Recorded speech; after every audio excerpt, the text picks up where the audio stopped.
долбоорлор тууралуу сүйлөшсөк. Деги эле айтсаңыз, Улан мырза менен, Сапар мырза менен кантип иштешип калгансыз? Эң биринчи бир таанышуу кечесин айтып кетсеңиз. Бул долбоор кандай сунуш болуп калган сизге? Бул долбоорго мен ушундан айтсам болот, Кудайдын буйругу депчи. Эмне себептен? Себеби мен бул ата-энелер программасы болот, TOT болот деп Facebook'тан көрүп калгам. Анан мен өзүмдүн анкетамды жиберип койгом. Ошону менен тыйып-тынч болуп калды. Бул 21-жыл. Анан июлдун башында, менимче 3-4 июлдарда болду болуш керек, 21-жылы. Ошондо 2-июль күнү мага бир бейтааныш номер чалынып калыптыр. Алсам эле ошо Сапар ага экен.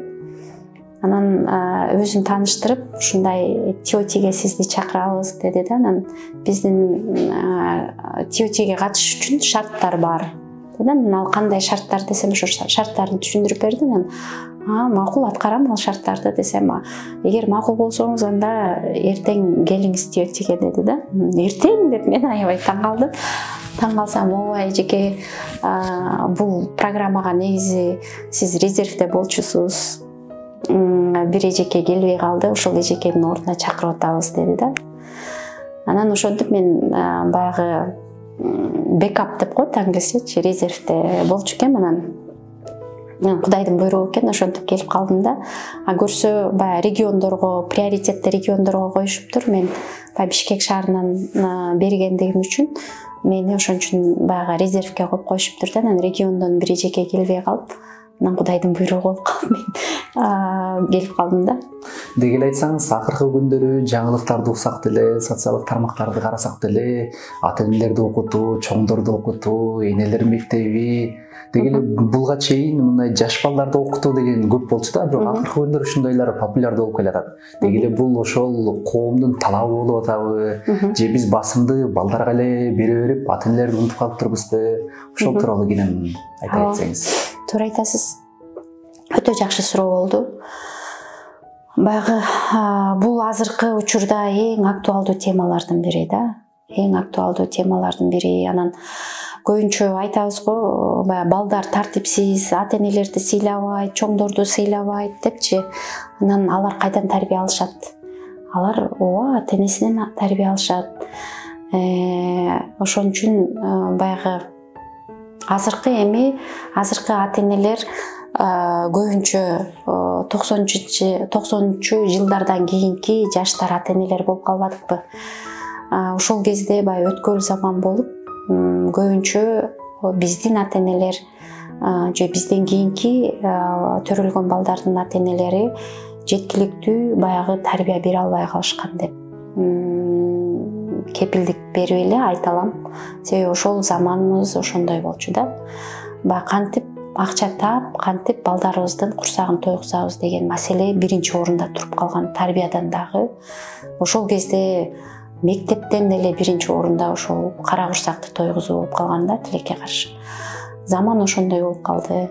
Себеби андай кырдаалга биздин эл даяр эмес болчу. Ага чейин баардык милдетти мамлекет мойнуна алып, мамлекет аткарып келсе, анан эле ар бир ата-эненин мойнуна түшүп калган, мындайча айтканда, жүк болуп калды да. Ошол учурда көп нерсени кой берип алыптырбыз. Эми ошонун баягы үзүрүн азыр көрүп атабыз да, мындайча айткандачы. Ошол себептен ата-энелерди биринчи тарбиялашыбыз керек биз.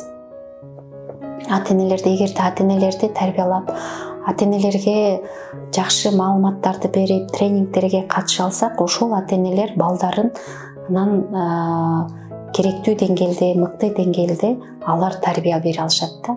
Биз эгерде азыр балдарды тарбияласак, ата-энесинин деңгээли башка болсо, бул мындайча айтканда убактыбызды текке кетирген болобуз да. Региондорду кыдырдыңыздар, айылдарга бардыңыздар, ошол жактан мугалимдерге, деги эле ата-энелерге сабак бердиңиз. Деги эле ошол берип жаткан учуруңузда бир мындай анализ чыгарып көрдүңүзбү? Деги эле ошол мугалимдер, ата-энелер кайсыл бир жактан жаракасы, аксак жагы болгонун байкай алдыңызбы? Өзгөчө ата-энелер программасын алганда, ошол программасын өтүп атканда аксак жагы баягы баары эле айтышат, жеткиликтүү деңгээлде бизге көңүл бурулган эмес депчи. Анан биз кээ бир ата-энелер, баягы улгайып калган ата-энелер дагы мынтип айтып калышат да, биз жада калса өзүбүздүн балдарыбызды керектүү деңгээлде кучактап өбүп алган эмеспиз дешипчи. Себеби биздин кайнене кайнаталарыбыз кучактабагыла, өппөгүлө деп турчу деп.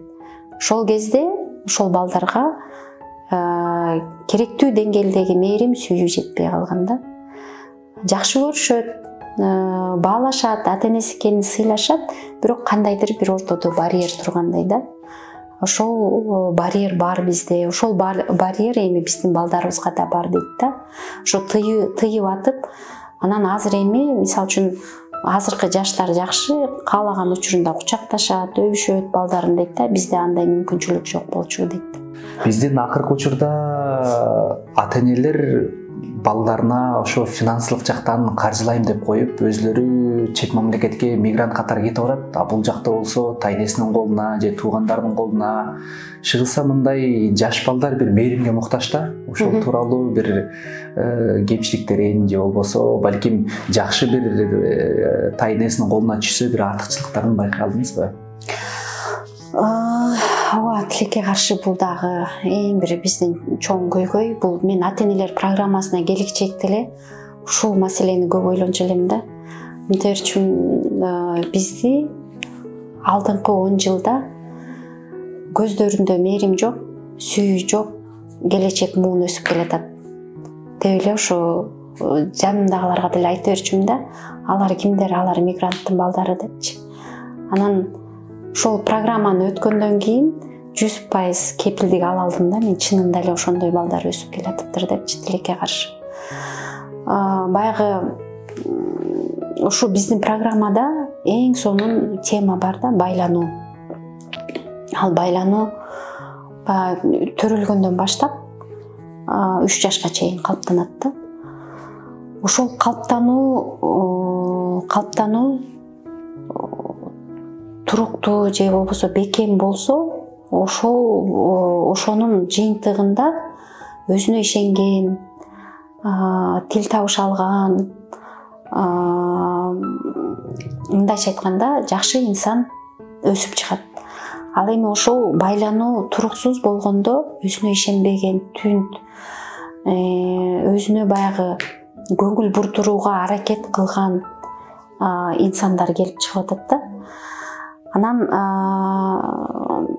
айла жоктон баягы тайне тайтасына таштап, же болбосо чоң эне чоң атасына, же болбосо туугандарына таштап кетип атат. Анын жыйынтыктарын мындай 2-3 жыл мурун кичинекей 2 жаштагы баланы ортокмукка алынганы, дагы көптөгөн эле мисалдар бар да, тилекке каршычы. Анан эми 5 кол тең эмес, арасында үлпүлдөтүп өстүрүп аткан чоң эне чоң аталар да бар, тайне тайталар да бар, бир туугандар да бар. Бирок канчалык алар мээримин төкпөсүн, канчалык сүйүүсүн төкпөсүн, баары бир ата-эненин мээримини ата-эненин сүйүүсүнө алмаштырылгыс нерсе да. Кандайдыр болсо да ошо бала менен ата-эненин ортосун эч нерсе мындай алыстатпаш керек да.